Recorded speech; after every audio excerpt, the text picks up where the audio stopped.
TET pass নকৰিলে শিক্ষকৰ চাকৰি দিব নোৱাৰে গতিকে যাৰ টেট নাই আৰু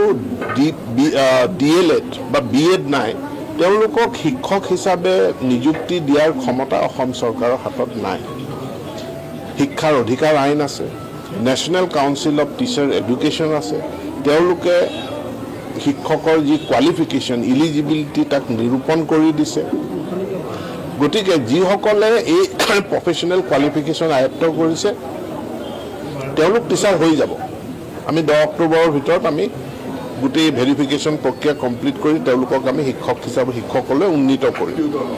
যিসকল টিউটৰে প্ৰফেশ্যনেল কোৱালিফিকেশ্যন আয়ত্ত কৰিছে যিসকলে আয়ত্ত কৰা নাই তেওঁলোকক আমি দৰমহাটো কিছু বৃদ্ধি কৰাৰ কথা চৰকাৰখনে বিবেচনা কৰি আছে প্ৰাধিকৰণৰ এখন সংশোধনী আইন অক্টোবৰ মাহত এছেম্বলি বিধানসভা বহিব তাতে এখন সংশোধনীৰ প্ৰস্তাৱ আহিব আৰু বিধানসভাই এই সংশোধনীৰ প্ৰস্তাৱ যেনেধৰণে পাছ কৰে তাৰ ওপৰত পৰৱৰ্তী পৰ্যায়ত প্ৰভিন্সিয়েলাইজেশ্যনৰ প্ৰক্ৰিয়াটো আগবাঢ়িব স্যাৰ টেটৰ CTET বছৰত দুবাৰকৈ অনুষ্ঠিত হৈয়ে থাকে যিটো CBSE পাতে CTET বিভিন্ন ভাষাৰ কাৰণে এইটো বছৰত দুবাৰ অনুষ্ঠিত হৈয়ে থাকে গতিকে আমি যিসকল প্ৰাৰ্থী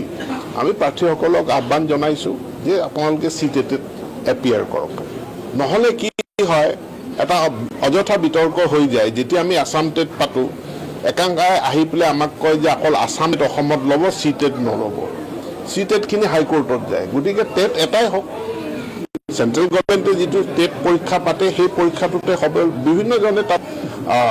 অংশগ্ৰহণ কৰি আছে পাছ কৰিছে সেইমতে আবেদনো কৰিছে গতিকে টেটক লৈ পেলাই